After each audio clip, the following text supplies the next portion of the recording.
Philosophers talk to our times. So what do you do when you wake up and suddenly realise that the state you're caught in is a gangster state, is just a freight of gangsters? So what do you do when your president or your prime minister starts to say the quiet part out aloud? And you realise not just are they an incompetent, venal scumbag out for the make, but actually, once the quiet part is said out loud, then the state you thought you lived in, a state that trumped its freedom, was to a degree, but not entirely, merely a bunch of thugs, and that in other parts, in other worlds, had behaved little more than a freight of criminals and of gangsters. What do you do when you discover that a foreign policy was engaged for 40, 50 years that involved in the wholesale murder of an entire political movement? I mean communism, but it could also be Indian nationalism if you were the British Empire. In a way that can never be justified and never be forgotten. And yet the politics of your country has automatically forgotten it. What does that mean? How can you still survive and understand what politics looks like? Do you have to reject the entire system? But if you do that, what then? How do you avoid playing the Robespierre playbook and be caught up in the dream of revenge? A revenge that isn't even yours to have. That's the theme, I think, of this sequence. I'm going to start off with my comfort zone, because I always start off with my comfort zones. I don't know if you've noticed. I'm going to start off then with the notion of freedom, and how the very notion of freedom gets us directly into this mess, through different angles and different ways. So that why we haven't understood all these years that actually we've been just caught up in a gangster state, caught up with little better than criminals. Why that idea hasn't become the universal norm that we all just understand is actually because of how we've understood, justified, thought about freedom and want to explain it to the world and proclaim it as something that we have but that they don't, and that allows us to murder millions of folk and it not to be genocide. Well, they're all enemies of freedom, aren't they? They don't really count. Well, of course, if they kill one of us, then they're enemies of humanity. That deep hypocrisy of freedom, then, where does it come from and why? How does it work? What does it mean to be truly free? As I said, all I am doing at the moment, there's in the backdrop, I am clearing the space to think about common notions and the kind of freedom that they give. So let us start with that problem of freedom.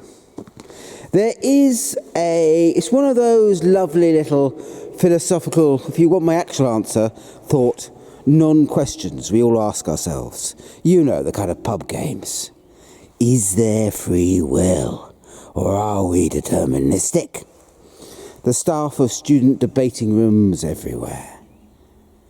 The problem, of course, within that question is that either it has been answered and is answered very strange, answered in a very particular way, or it makes no sense at all. Let me explain. I would say that the two answers either lie in Leibniz or in Spinoza. But the question never quite gets understood like that. So in this essay, we'll do two sections.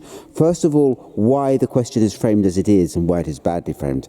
And secondly, I will give you two solutions to it. Both with a different rhythm and a different way of thinking about it. Loosely speaking, Spinoza's and Leibniz's. So why is it such a badly framed idea?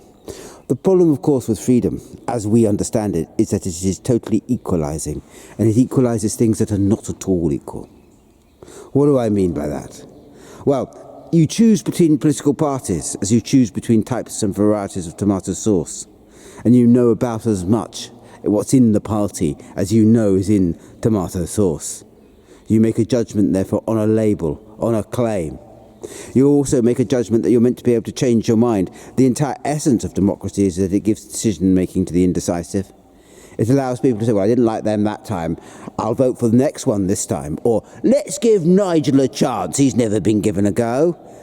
Well, which is of course the equivalent of saying, let's pull all our teeth out without gas. We've never done that either. Except the gas, pulling your teeth out would be less painful in the end. The point is that once you dress politics up in terms of very straightforward choices between different parties, all of which are conforming to a certain set of norms, it becomes just a choice amongst others. So that if you haven't chosen this party before, perhaps this is now their turn. It creates a false momentum. And also, of course, a totally false choice, as most of those parties, like tomato sauce, are all identical one to the other, and all just as bad for you. Because in order to gain attention, they have to do all the attention has to be on the dressing, on how they glam it up, what label they give. It all becomes then totally fictive. I mean, the entire thing is, of course, a fiction anyway, because one doesn't make the choice between political parties as one does between tomato sauce. Why? Because most of the time, if you choose a political party, you join a tribe. You join a people. And actually the choices that we make in politics are choices between different sets of people.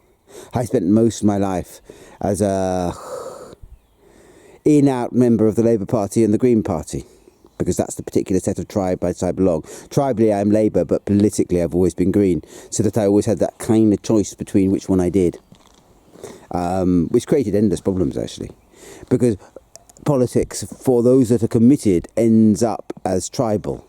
And for everybody else, well, the entire point of it is that you're choosing like you're choosing any other product. A choice based on immediate impact, on a sales pitch, on things you don't understand.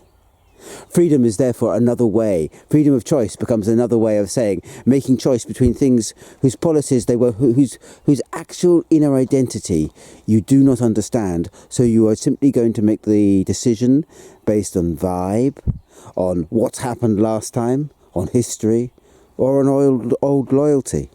Exactly the same way as you make choices between brands. And in just the same way, what you are choosing doesn't have to do what it says on the tin. And never does. A notion, therefore, that dresses up freedom as if it was choosing any other product is totally, totally bankrupt. It can hide anything within what it is saying. It will hide anything, any lie. All you have to have is a single product that all the parties agree on. Let's just say genocide in Indonesia. And if nobody raises it, then it's not a problem. And yet, of course, it is a problem. It remains a problem.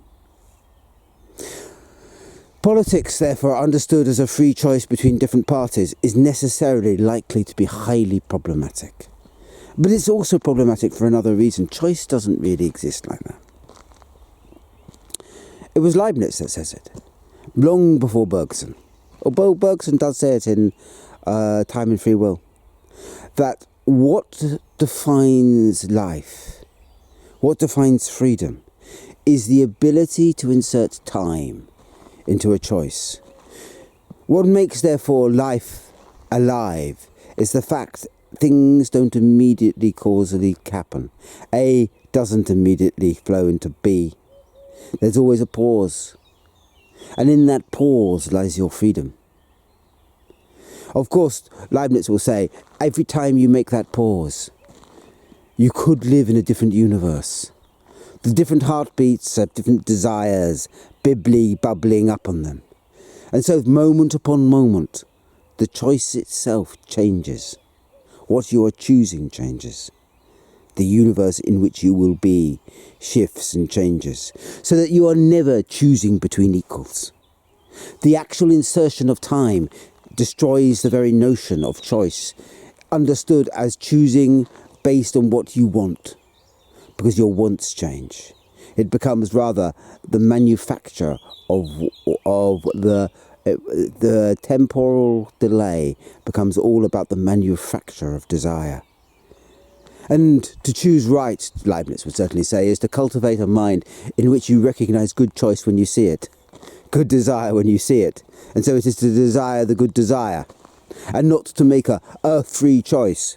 Because at any one moment, if you make the choice at that moment, it is always determined. The freedom lies in the choice itself, in the delay, in the thinking. And now, that's all very well, of course.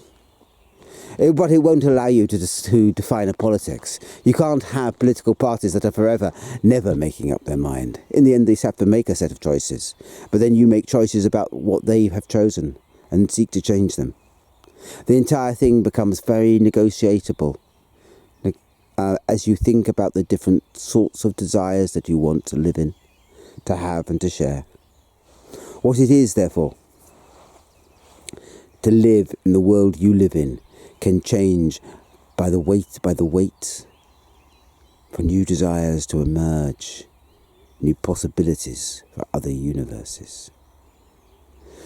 So Leibniz presents a very creative, very powerful idea of why free choice both is and isn't real.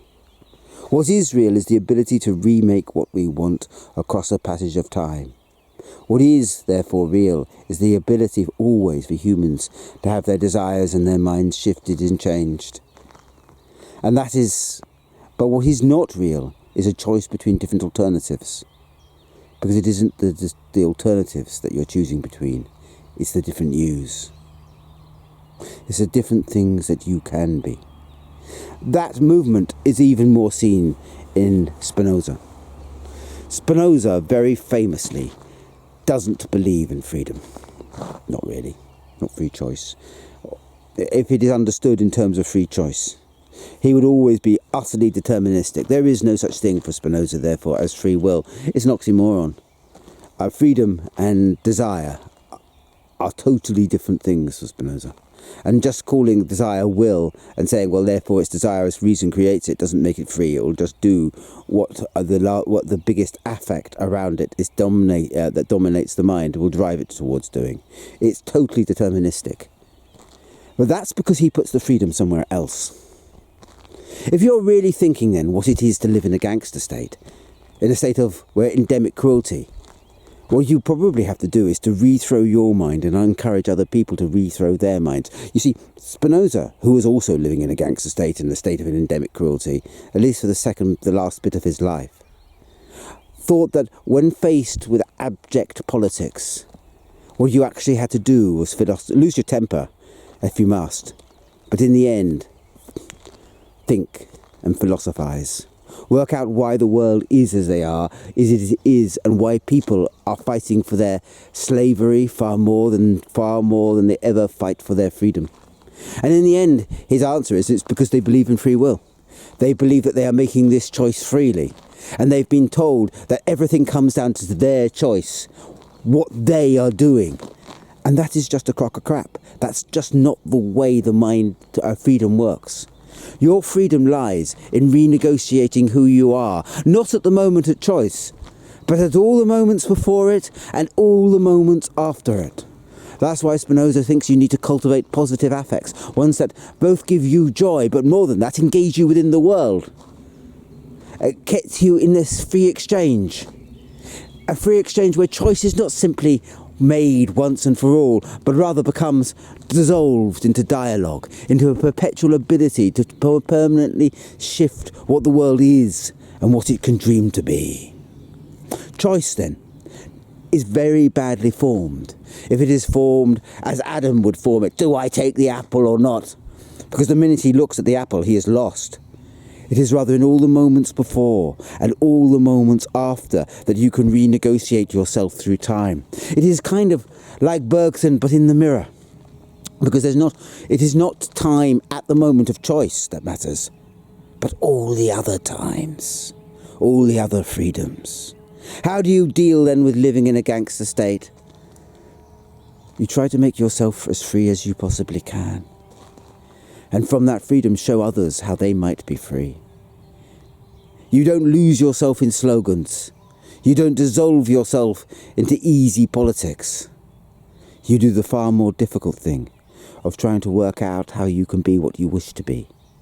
How you can reforge your identity so that you at least have an ability to exchange with the world, with your fellow humans, to help them and through them to help yourself think of other worlds.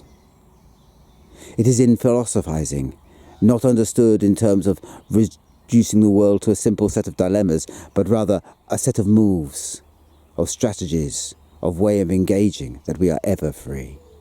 And that is something we can all do and all share. And of course the problem is, once you discover that you live in a gangster state, you are always consumed by fury. And fury eats choice, and choice eats freedom. So in order to rock your mind back, the first step is to think about how you live in such a world, and how you yourself must remain free in spite of everything.